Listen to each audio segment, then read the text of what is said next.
What's going on, y'all? Today we'll be replacing the crankshaft position sensor on this Cadillac Escalade 2006. You can kind of see that I already kind of got started, so obviously you're gonna jack it up. But let's see. So like I said, first things first, you are going to jack it up.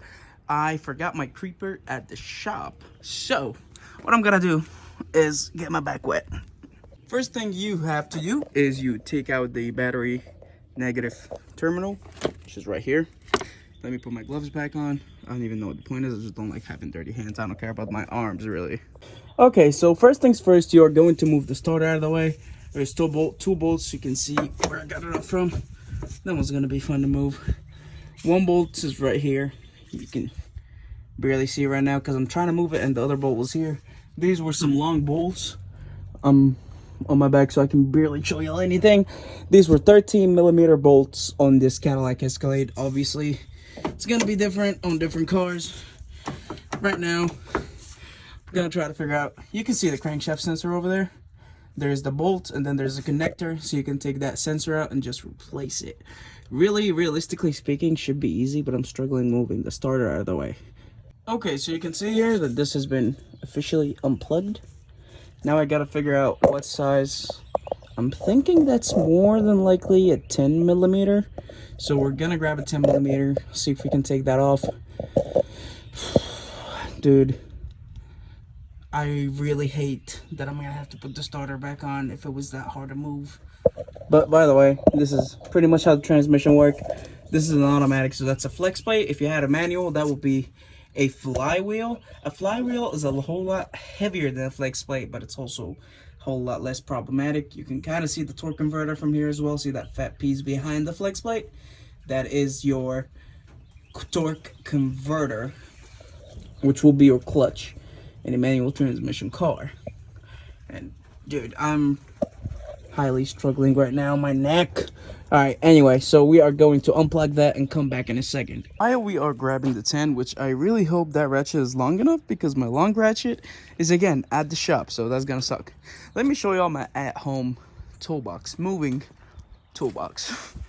I got most of my tools, most of my home tools here, almost everything that I will need. You can see some brake pads. These are gonna be for the Subaru.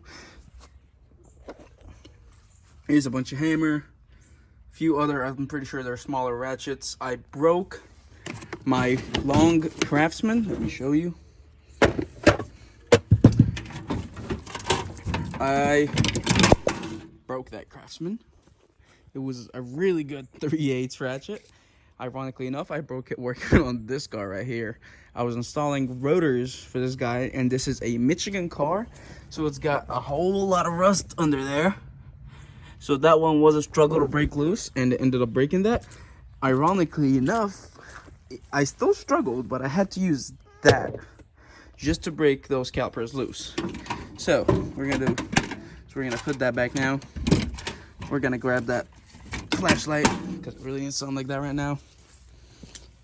We're gonna grab the 10. We're gonna go back under there.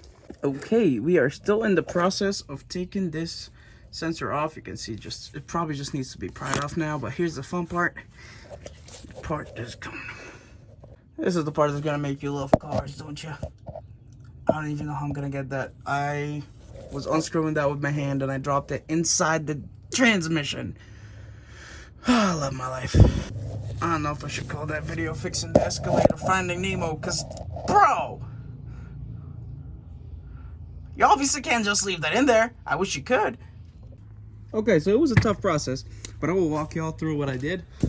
Unfortunately, I couldn't show you the actual process because it was very aggravating.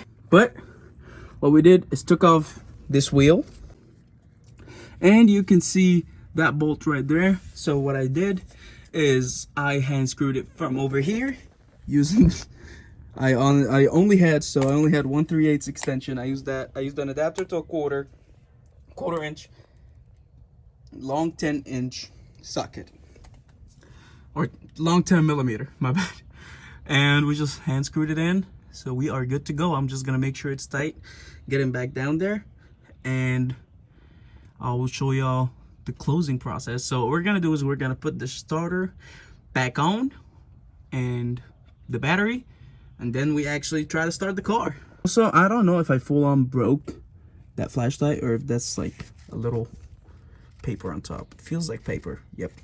Thankfully, we didn't break it. See that? You can tell that it's peeling. Thankfully, we didn't break it. Okay, so we will be attempting to plug that back up. Alright, again, I need 2 hands to line up that starter, so y'all probably won't get to see it happen, but you're gonna get to watch me struggle. Bro, I don't know how long this one's gonna take. Hoping not too long. Chances are it is gonna take too long. So please just hammer you in, bro. Oh, never mind. That did not take long at all. At all. Where did I put those? Ow. Ow. Where did I put these two? Oh my God, bro. Oh my God. I ain't no scientist, but I know no bueno when I see it. Golly. This transmission, bro. Holy crap. Alright, so last thing you gotta do is you plug the battery back up.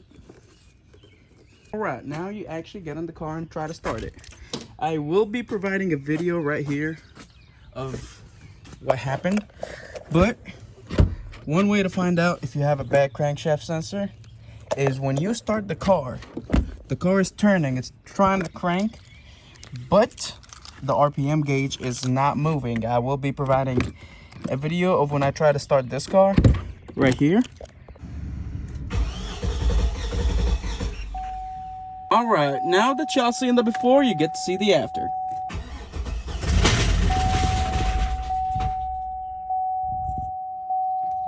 Okay, so good news and bad news. Good news is the crankshaft sensor was bad and it is in fact replaced and it is in fact good and functioning now.